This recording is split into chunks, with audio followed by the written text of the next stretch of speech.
Welcome to the Execution Insights podcast, where stories from the leadership journey become lessons for the road ahead. I'm Jim Hewling, and today I want to tell you about the day I made it just 40 yards up a hill I'd climbed hundreds of times, and why that moment changed the way I think about strength and resilience and what it means to begin again. I'm really glad you're here.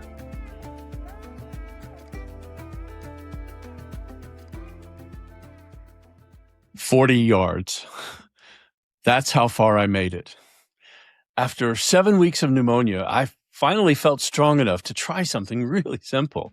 Just walk up the hill that begins at my driveway and winds upward for nearly a mile. Now, I've walked that hill hundreds of times, but on that morning, I made it about 40 yards. That's right, 40 yards. And my heart was pounding.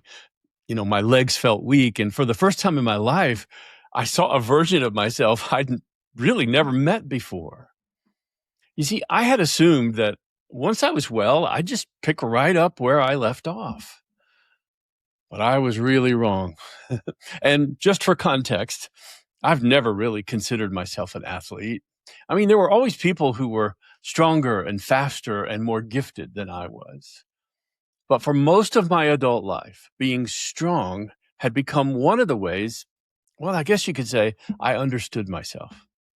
I spent 12 years in CrossFit, and I survived 4 Murph workouts, and even at one point in my life achieved a 400-pound deadlift.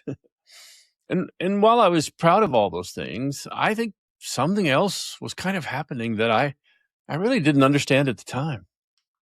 Strength wasn't just something I valued, it was becoming evidence. Evidence that I could endure, that I could push through, that whatever life put in front of me, somehow I could find a way. And I want to say that mindset served me incredibly well for an entire season of my life. I'd really spent a lifetime accumulating evidence that I was strong. And now, 40 yards up that hill, well, none of that evidence seemed to matter because I couldn't go any farther. And what I remember most about that morning wasn't really the physical exhaustion. It was the confusion. Because somewhere underneath all of it was a question, well, I guess I just wasn't prepared for. The question was, if I'm not the person who can always keep going, then who am I now? Now, maybe you've had a moment like this, I don't know, but it probably wasn't on a hill. Maybe it was an illness, or it was a job change, or it was a relationship that ended, or some other unexpected event in your family.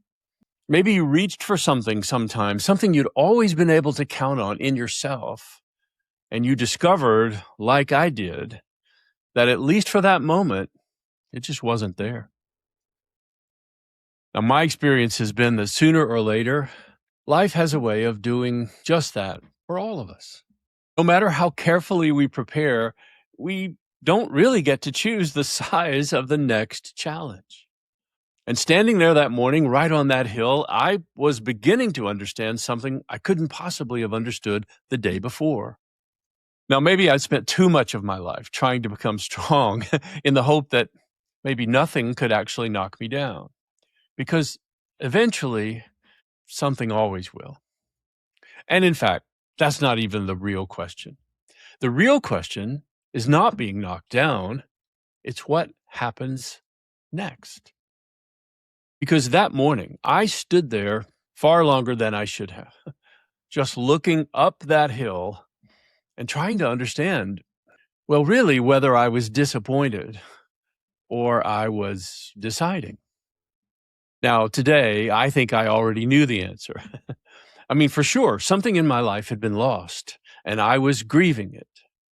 But the question wasn't really whether I could recover what I'd lost. I knew I could do that. The question was harder. I wasn't asking whether I could do it. I was asking myself, is it worth beginning again? And I want to say really honestly that the question surprised me. Because for most of my life, probably like a lot of you, if something mattered to me, I just found a way. I had to work harder or stay with it or figure it out. But standing there that morning, I was tired. I was disappointed. And I was beginning to realize that getting back to where I had been was going to require a lot more than I'd imagined. So I just stood there for an extra moment. And then, a little bit to my own surprise, I started walking. Not very far, just farther. And eventually, I made it to the top. Now, right here, I wish I could tell you that there was some great surge of confidence in that moment, that it was a rocky moment on the top of the steps. I didn't get to the top and throw my arms in the air and think, I'm back. Because the truth was, I wasn't back. I wasn't even close to being back. I was just a guy who had made it a little farther than he thought he could on an unexpected day. But something about that moment mattered. I could feel it. And so the next day, I went back to the same hill. And then I went back again and again. And some days I felt pretty good, and some days I didn't. There were days when I went farther than I had before, but there were also days when the same distance felt twice as hard. But I kept coming back. And somewhere in that process, I began to understand something about strength that I don't think I had ever really understood, at least in this way, before. You see, we put a lot of emphasis on being strong. I certainly did.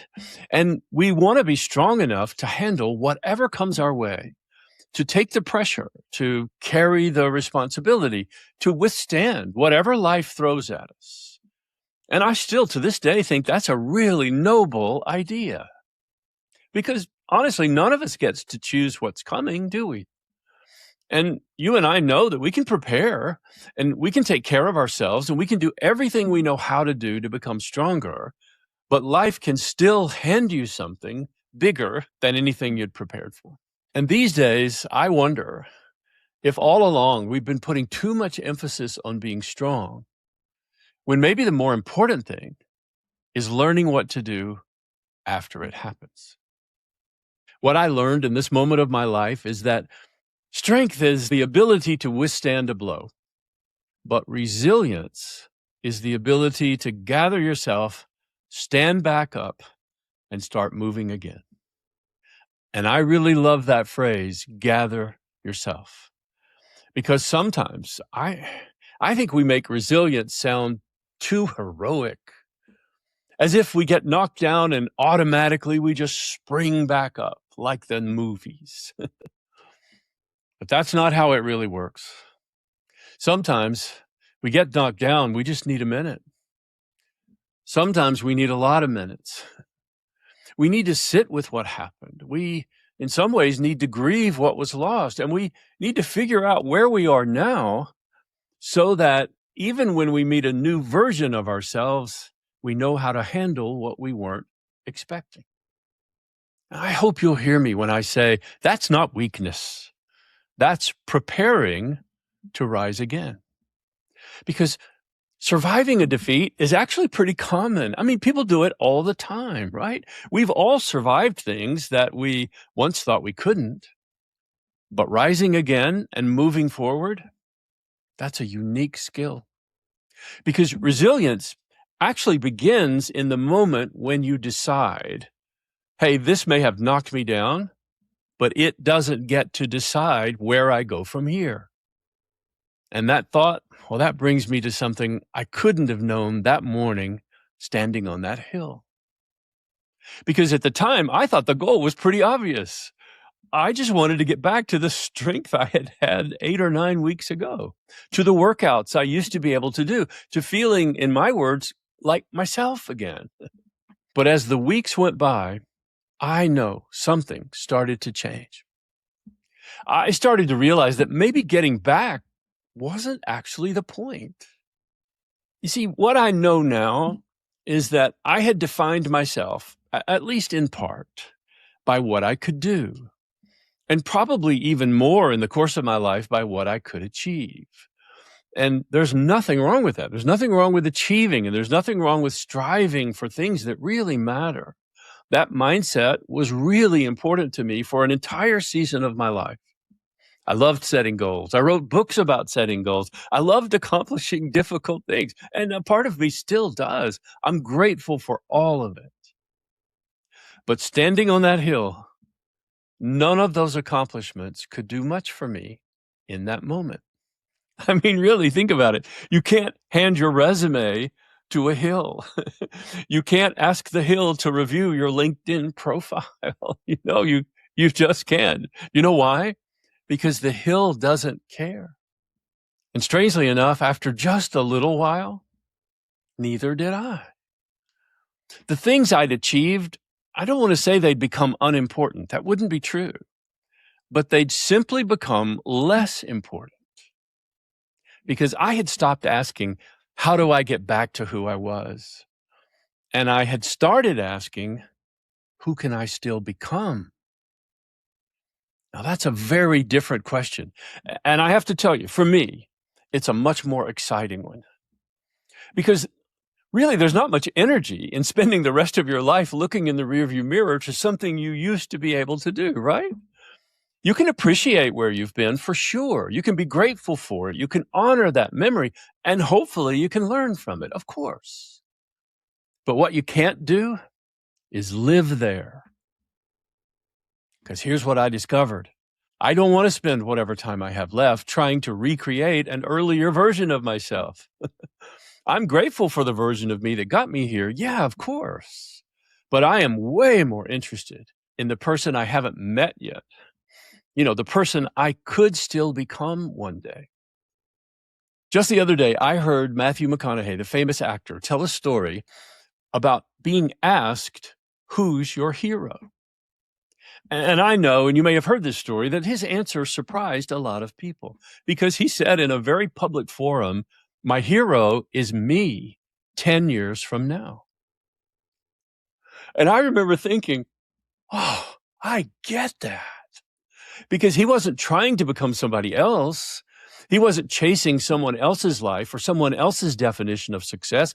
He was chasing a version of himself that was still out in front of him.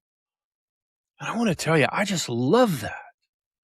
Because there's something about having a vision of who you could still become that pulls you forward. Not back to who you were, forward to who you haven't yet become. And I want you to know that I see versions of this all the time in my coaching work. Now, I work with extraordinarily capable people who've accomplished a lot. But no matter what, something always happens. They don't get the role they thought was theirs, or their business starts to struggle, or sometimes they make a mistake that they can't undo. A career that had always seemed to be moving upward suddenly doesn't. And sometimes the first conclusion is, well, maybe I'm not who I thought I was. And that's where I love the job of coaching. Because in that moment, I tell them about this hill. I tell them about how sometimes becoming requires us to let go of some of the evidence we've been carrying around about who we were. And there's a period in between those two identities when you're no longer quite sure who you were, and you don't yet really know who you're becoming. And if you're in that space, that's an uncomfortable place. But because I've been through it, I also know that it can be a sacred place because it's filled with possibility and with hope. Now, that morning, I certainly didn't know what was ahead of me, and I couldn't have predicted all of this, but slowly, and I guess you'd say quietly, the uncertainty that had frightened me started to feel different. It began to feel like possibility. And maybe that's one of the greatest gifts of beginning again. You don't have to know exactly where you're going to end up there. You just need enough determination and you need enough faith to take the next step. And that's pretty much what I did. There wasn't a grand plan. I didn't have a multi-tab spreadsheet with a Gantt chart and lots of roadmaps to guide the way. I didn't even have an elaborate comeback strategy. I mean, honestly, I just walked every day. And if you've ever tried to come back from something, you know how frustrating it can be. I mean, we all want progress to go in a straight line, don't we? I sure do. We want every day to be a little better than yesterday, for sure. But the problem is it doesn't always work that way. I mean, even in my case, I'd have a really good day and I would think, okay, here we go. I'm finally coming back. And then the very next day would be awful, right? Hard, gruesome. And at first, that inconsistency bothered me because, well, I was still measuring progress the old way. You know, how far did I go today? How fast did I go? How strong? What milestone did I reach? Am I all the way back yet? All those kinds of questions. But along the way, I want you to know I stopped doing that. I stopped measuring my progress by how far I'd gone. And I started measuring my progress by how faithfully I came back the next day. Now, that shift in measurement, that changed everything about my life.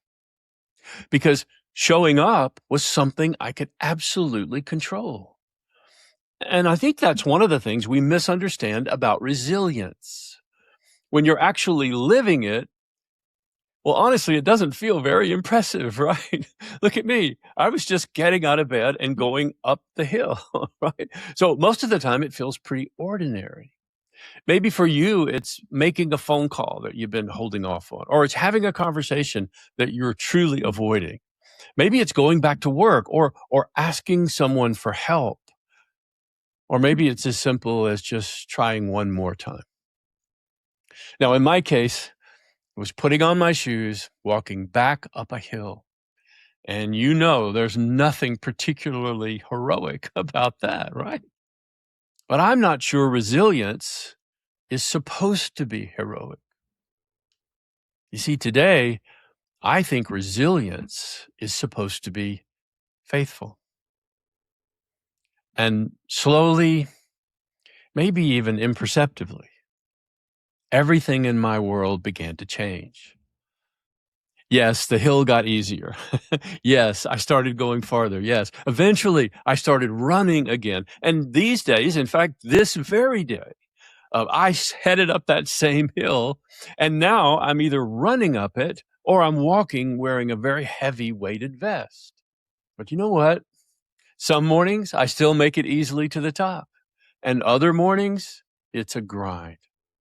But what I know for sure is that I've stopped thinking about the hill. Now I notice something else. Today I showed up. Today I did what I could. Today I gave it all the energy and effort I had within me. And strangely enough, you know what? That's enough. And maybe that's a good place for me to leave this message with you. Because if there's one thing every one of us can count on, it's that somewhere along the way, life is going to knock us down. But when it does, remember, the goal was never to become so strong that nothing could take us down. In fact, it's not even possible. The greater skill is learning how to gather ourselves, stand again, and move forward. So if you're standing at your own 40 yards right now, I mean, if something has changed or something's been lost or the person you've always counted on doesn't feel quite as familiar as they once did, I won't tell you that it doesn't matter, because it does matter. And I won't tell you that getting back up will be easy. It's usually not. But when that quiet question finally comes, the same question that came to me standing on that hill, is it worth beginning again? I hope you'll remember this. You don't have to know where the next step will lead, and you don't have to get back to who you used to be. Because you know what? There's someone else waiting for you. Like Matthew McConaughey said, there's someone you haven't met yet, and it's you, the you you're going to become. So for today, All I really want you to know is when you come to that moment and you answer that question, it's worth it. Thanks for spending this time with me. I hope something from today's message stays with you, and even more, helps you lead and live with greater insight, with greater passion. If you'd like to continue this conversation, well, I'd love to have you join me for the Execution Insights newsletter. You'll find a link to the newsletter in the description below, as well as information if you want to book a coaching session with me. Until then, thanks again for being here. And remember, lead with vision.